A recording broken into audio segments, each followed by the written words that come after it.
नहीं जी, इस वक्त हम अपडेट कर रहे हैं आपको अपने ग्रीन हाउस फार्म से, जहाँ पे कि हमने ये बांस के हट्स और गज़ेबो बनाने का प्लान किया हुआ है। इस पे कोई पिछले 2 हफ्ते से काम चल रहा है, आपको ये अपडेट करता हूँ।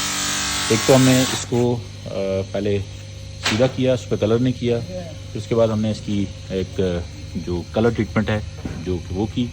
उसके बाद हमने इसके जो नीचे वाला जो बेस थी, इस बेस पे हमने एक कह लें कि एपॉक्सी, इसको कहते हैं, ग्लास ट्रीटमेंट की है नीचे वाले बेस पे, ये 2 फुट पे। और उसके बाद अब ये हमने हर एक पोर के अंदर ये सुराख किया, देखें ये सुराख किया है, और इसके अंदर हम लोग बोरेक्स और बोरिक एसिड की ये फिलिंग करेंगे इंजेक्शन के ज़रिए। इस सब हमने डंडों को हमने इसी तरह से ट्रीटमेंट किए। और ये यहाँ पे इस जगह पे ये पूरी एक हट बनेगा, एक छत के साथ कनेक्टेड होगा, उसका ब्रिज बनेगा। इसकी मैं आपको आगे चल के तफसील बताता हूँ। ये इसको हमने स्प्लिट किया है। स्प्लिट करने के बाद इसको हमने कलर किया है। कलर करने के बाद इसको वार्निश किया है। अब ये सूखने के लिए रख दिया इसको हमने। आपको उधर दिखाता हूँ जो स्प्लिट कैसे कर रहे हैं और स्प्लिट के बाद ग्राइंडिंग कैसे होती है।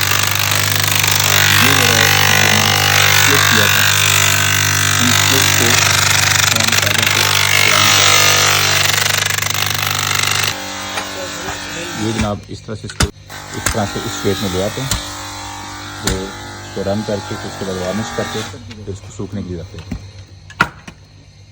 तो ये इस तरह से ये स्प्लिट हो जाता है, फिर फाइनल शेप में इसमें जाता है। ये हमने इसकी सॉर्टिंग कर ली थी। इसको इनके छोटे छोटे जो हमारी रिक्वायर्ड साइज़ेस थे, क्योंकि हमने इसकी फेंसेस बनानी है, इसकी हमने बाड़ें बनानी है, इसकी स्टेयर्स बनानी है, ये सब चीज़ों के लिए हमने मुख्तलिफ साइज़ेस के हिसाब से अपने छत पे इसको स्टॉक कर लिया है।